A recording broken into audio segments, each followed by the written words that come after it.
Honourable members, I want to welcome you back from the Christmas and New Year festival.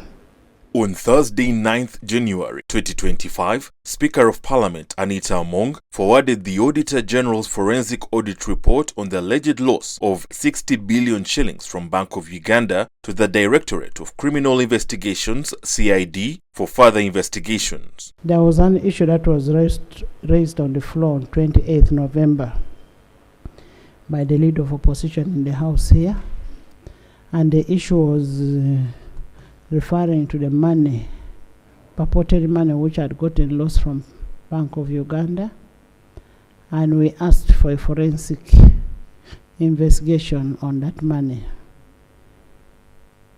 Auditor General has done a very good job. They've done a forensic investigation, and they've given me the report. Right Honourable Speaker, I beg to lay on table the forensic investigation report into the allegation of funds at Bank of Uganda. I beg to lay. Thank you. Honourable members, I've been in consultation with His Excellency the President on this matter, and looking at the ingredients that have been found there, they are criminal in nature, and because of the criminality in it, we will direct this report to be taken directly to CID for further management.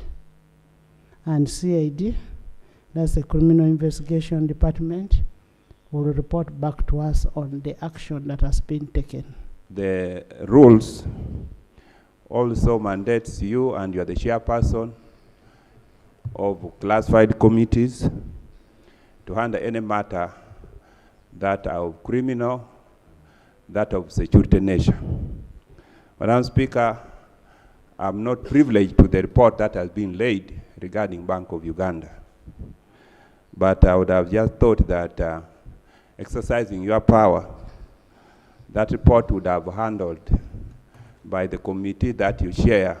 That's a classified committee. I thought this was a report by the Auditor General, which report would ordinarily be passed over to the relevant committee of this House, which committee would come up with the report itself, and which report would be debated by this House, and then this House would either decide to forward the main report of the Auditor General and the report of the House to the relevant investigating authority. I thought that would be the right procedure. I will ask CID to report back in 1 month on the action that has been taken. Members, issues of money are issues of security. We cannot discuss those issues.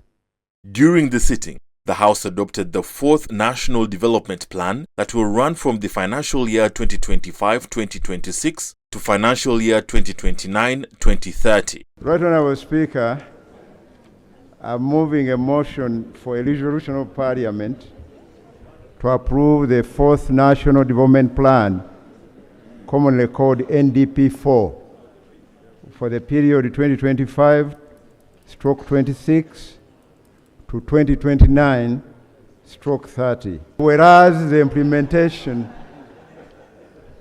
of the 3rd National Development Plan, NDP3, elapses at the end of this financial year 2024-25.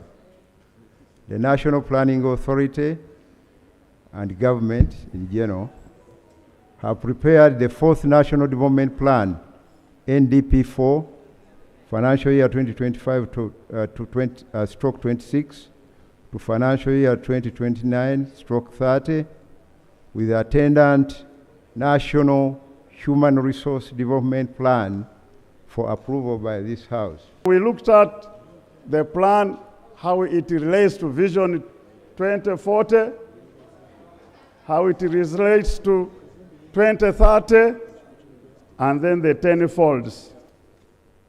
I would like, before we go to the plan, for us to look back where we are coming from and where we have reached. That means the past development plans have scored some achievements. from where we came.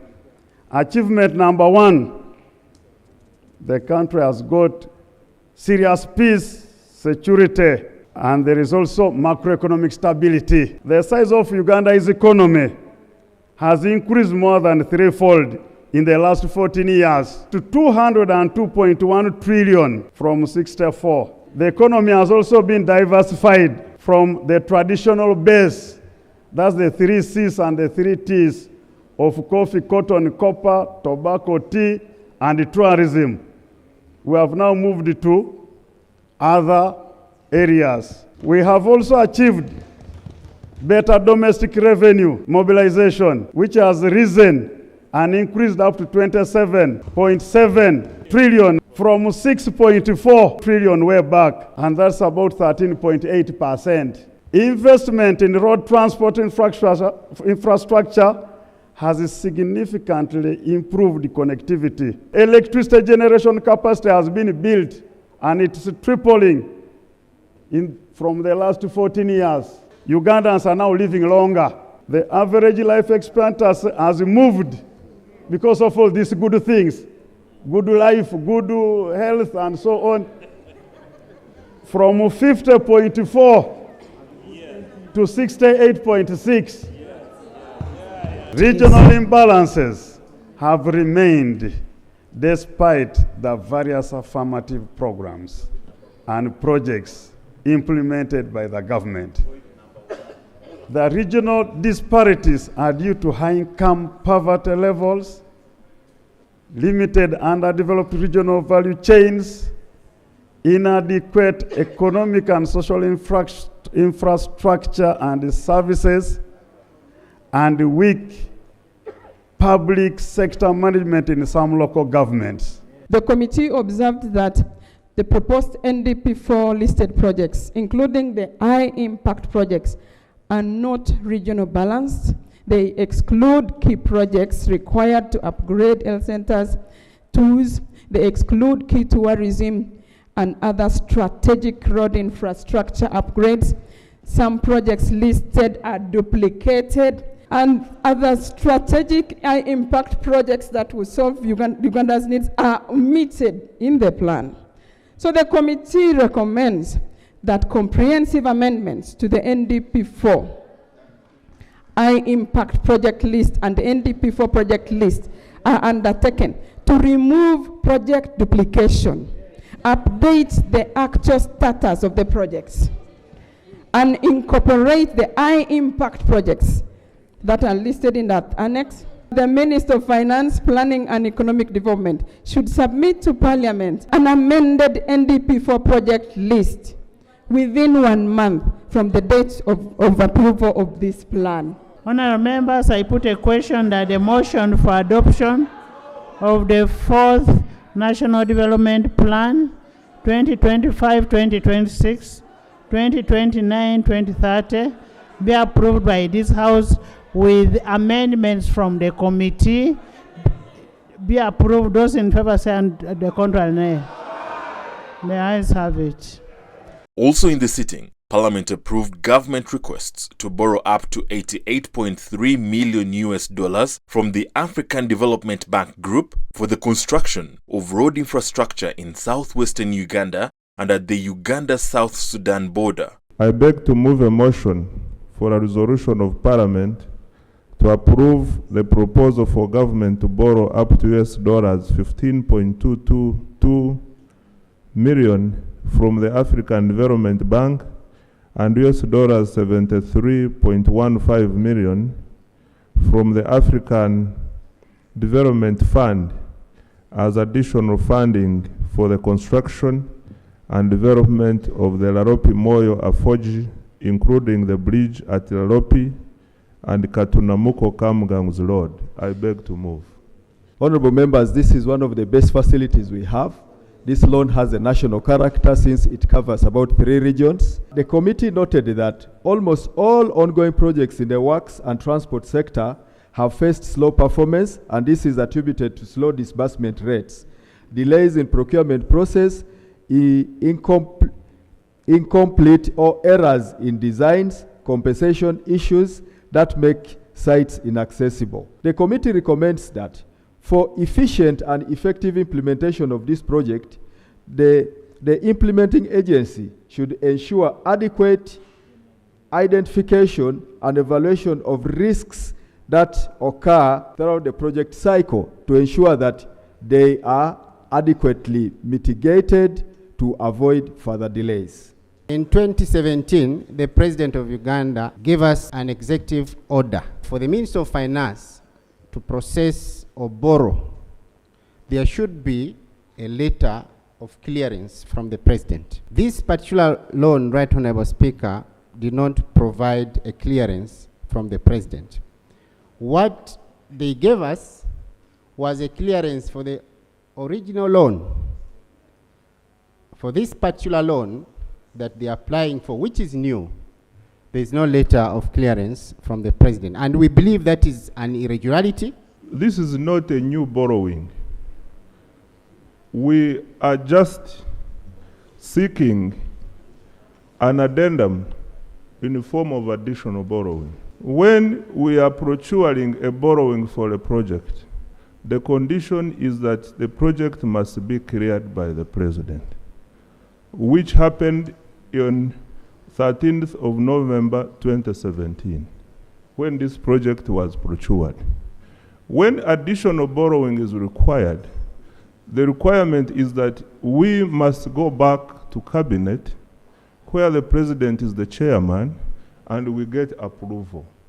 Madam Speaker, I wish to inform the House that this additional borrowing was presented to Cabinet on 2nd of September 2024, and the minute extract is attached. Honorable members, I put a question that the motion for a resolution of Parliament to borrow up to USD 15.222 million from the African Development Bank and USD 73.15 million, UA 55 million from the African Development Fund as additional funding for construction of Laropi, Moyo Afoi, Katuna Muko,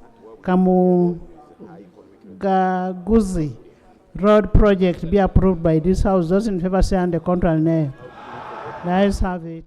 On Friday, 10th January 2025, Parliament paid tribute to the former Member of Parliament for Kawempe Division North, the late Honorable Muhammad Ssegirinya, who passed away on Thursday, 9th January 2025.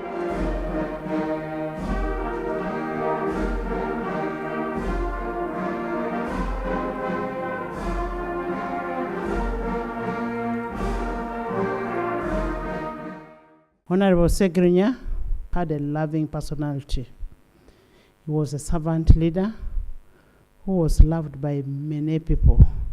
Right from the time he was a councillor in KCCA, Mr. Ssegirinya, Honorable Ssegirinya, was always called Update. Everybody loved Ssegirinya. His work and generosity enabled the election of Honorable Ssegirinya to be in Parliament. Despite the short tenure he has lived as a legislator in the 11th Parliament, Honorable Ssegirinya served the people of Kawempe North with distinction. His record of advocacy for better living conditions and humanity was very clear. Appreciating that the Honorable Ssegirinya was deeply passionate about community mobilization, journalism, and food security, especially in his constituency, as exemplified through passionate advocacy of various causes, including community mobilization for health services through the construction of Kawempe North Hospital, from which his constituents and Ugandans accessed free health care services, fundraising for his constituents during the COVID-19 pandemic, and protection and promotion of rights of the less privileged Ugandans to access free-to-air television channels during the 2015 migration from analog broadcasting to digital platforms. Now, therefore, be it resolved by this House as follows: that Parliament collectively conveys its deep condolences to the bereaved family, relatives, friends, and the people of Uganda for the loss of a distinguished citizen of this country. Honorable Ssegirinya got severely sick, and his condition kept deteriorating by the day. He was constantly denied bail, as we all saw, even though his condition was worrisome. Even when government doctors recommended specialized treatment for him that warranted him to be granted bail, the judge still sent him back to prison, where he continued to worsen each passing day.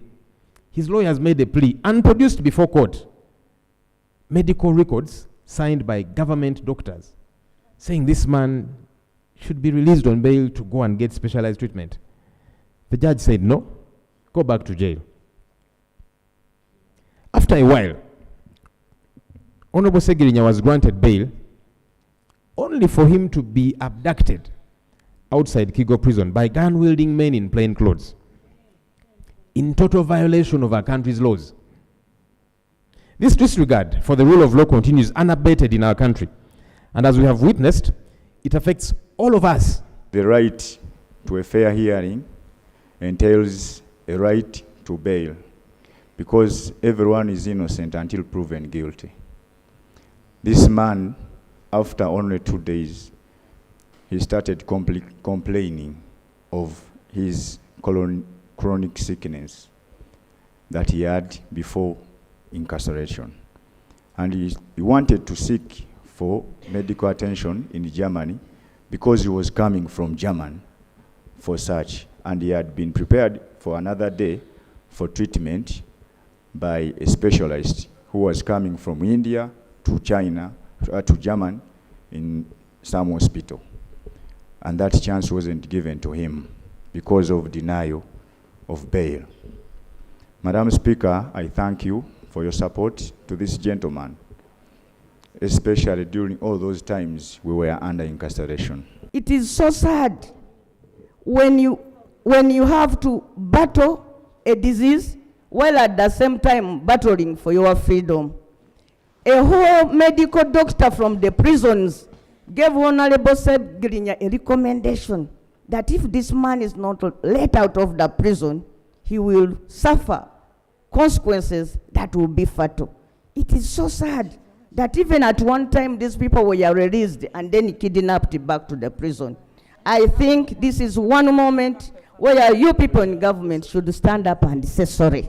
And I will remember him for his tireless advocacy for the right of the marginalized community, especially his people in Chebando. His fearless and outspoken criticism of social injustice and human rights abuses. I will also remember him for his passionate representation of the people of Chebando and Kawempe in Parliament, his commitment to fighting for the welfare and well-being of his constituents, his unwavering dedication to principles of justice, equality, and freedom, his role as a vocal and influential leader in the National Unity Platform, NUP Party, his ability to inspire and mobilize young people from Chebando to take action and also demand for change, which he never achieved, his courage in face of refusal to be silenced or intimidated as government and on behalf of government, and as someone who believes and supports everyone's equality. I apologize for all the mismanagement that could have happened during his life when he was on earth. And I believe we should do better. We should do better going forward.